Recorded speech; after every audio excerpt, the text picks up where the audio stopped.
So I sold out to the Lord all in because I realized that anything we do, if you don't do it all the way, you're not going to know all the way results. I needed to know what God wanted me to do. Was I going to continue in the corporate world? Was I supposed to get married? I didn't want to be a carnal Christian anymore. I didn't appreciate, I thought it was an insult to Jesus of what he did for us and people still being sick. And my age group still fornicating, if we're going to be honest. That is a joke, and it's not a judgment or condemnation.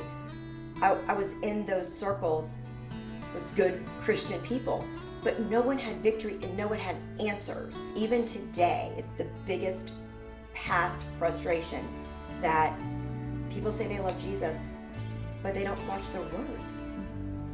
It's not judgment. It's like if someone doesn't watch their words, they're never going to have the fullness of God. We can't. God doesn't live that way.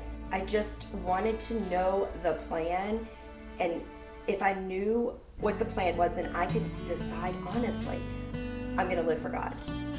And a lot of people say they live for God, but living for God, where we spend our time and money is who we're living for.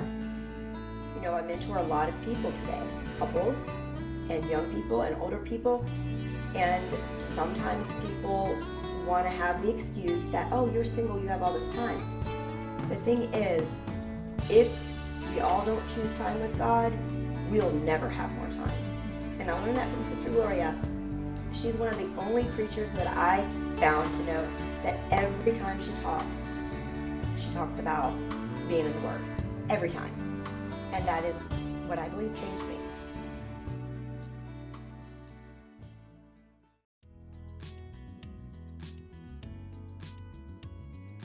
So when I dedicated to God all in,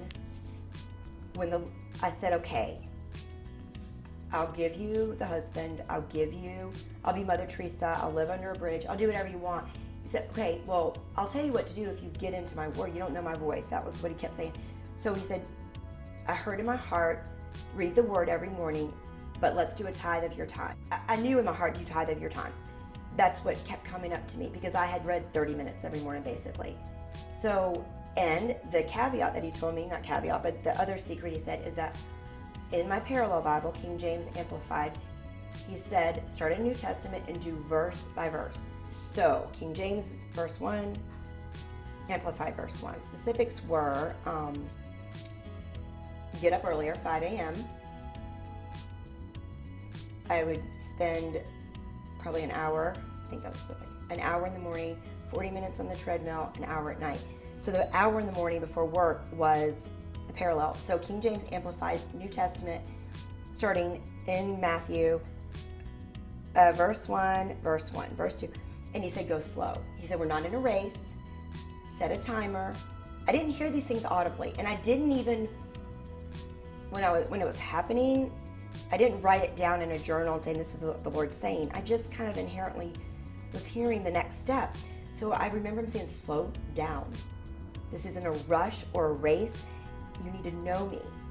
And so by doing this verse by verse, it wasn't about, well, what he taught me, it wasn't about so much what I was reading, but that I was allowing the Holy Spirit to talk to me.